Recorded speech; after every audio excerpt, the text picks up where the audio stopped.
Well, Steve Grubbs, welcome back once again with us, head coach of Washington State University women's basketball, Kamie Ethridge, as the Cougars come away with a 66-57 victory over St. Mary's. Coach, down by 5 at halftime, and you came back with a real strong start to the second half. Outscore them 20-9 in that third quarter to get the lead, and then were able to add to it and come away and get a big road victory in the West Coast Conference. Yeah, I mean, just a hard-fought game. I thought we never had a handle of ourselves at all in the first half. Other than Alex, she had a great presence in the post. Again, their zone bothered us. Finally made some shots in the second quarter and kind of got them out of it. And then they went man, and we didn't handle that very good. So just loved how we came out of halftime. Again, adjusted well, made shots. AT's not feeling very good, hasn't for a while, on a night where she's probably not her best. Obviously, the injury to Shasha is just devastating as far as what we know right now. And to just respond the right way, I just thought we really stepped it up and guarded them in the second half, and that was the difference in the game. They allowed just the 21 points. I mean, this was a team that shot better than 50% in the first half, and then they come out and go just 8 out of 27 in the second half and end up shooting under 35% in the second half with the way you guys guarded. I know you talked a little bit about it in the coach's show on Monday. Did you think we had a little grr factor today, especially on the defensive side? Well, I mean, again, I think they spooked us a little bit by making a couple of threes or 3 threes in the first half. And then we got a little spread out because we thought they were going to now all of a sudden become these great 3-point shooters. And analytics, Matt's probably listening right now. Analytics would say they might not do that as the whole game. And they didn't. They cooled off a little bit. It's a hard matchup for Alex to guard snipers or drivers like they have. So there were some mismatches for her having to guard. I thought when we put D in the second half, we could switch so much. She can guard. She doesn't need help. I think she's a big part of that. Again, got a little bit of offense going, but I think it was just the combination of a little bit better ball handlers maybe in the game.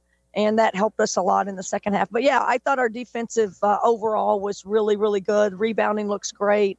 We turned it over, but they just took a bunch of chances and were really physical. And, we really haven't seen that kind of just running at us and doubling us and stuff like that. So pretty happy on a night when AT doesn't get a ton of minutes and is struggling a little bit. They let them play tonight a little bit, too, I think more than most of our West Coast Conference crews have. You get them 43-25 on the glass. The other thing, too, at halftime, Tara Wallach and LA combined for only 5 points for you. Now, again, their shooting nights weren't the best nights, but they still end up with 27 total. So they got 22 of their 27 in the second half. So when you have your scorers unable to score in the first half, and they do respond, even though it is a tough shooting night for them, that certainly helps in the second half as well. Right. I mean, I just thought we just know she's going to get it going. I mean, she's got a busted lip and she's got a scratch on her neck, like she's been in a little cat fight. So, but she handled herself. Sometimes people, they do that intentionally to try to get into people that might be a little finesse, and she's anything but finesse, but she guarded great. Tara was amazing. Even if she wasn't having a great offensive night, I thought her presence in the middle of the zone and getting the ball where it needed to be. And again, just overall her presence, it's a calming effect and it's good for us, for her. Jenna came in and gave us good minutes. I mean, it's not a lot of complaints that I have with the people that played. And Kira, I thought, had some great minutes in the first half. Those 2 big shots that she made was really key for us at that point. And, got to be happy with this win on the road. A couple of big wins on the road in the conference for your early in conference play. And with that, now tied with San Francisco for first place in the conference. San Francisco lost to Oregon State tonight in Corvallis. So both of you now at 5-1. I know it's so early and you don't really worry about that stuff until the end of the season, but nice to see yourself tied for the top, and now obviously quick turnaround before we take on Gonzaga Saturday. All the thoughts are about Gonzaga and Shasha. That's about all we need to think about right now, and hope that she's, it's better than we expected the news to be, but we haven't.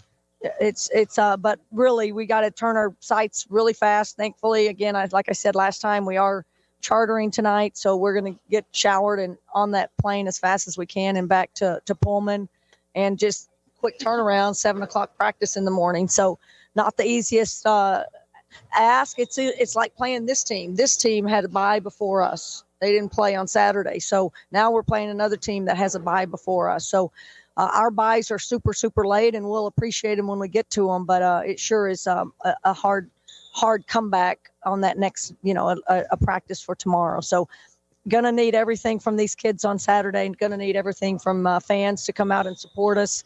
And this is a big game. This is as big as we've had in Beasley, and we need everybody there. All right, Coach. Thanks for the time. Go Cougs.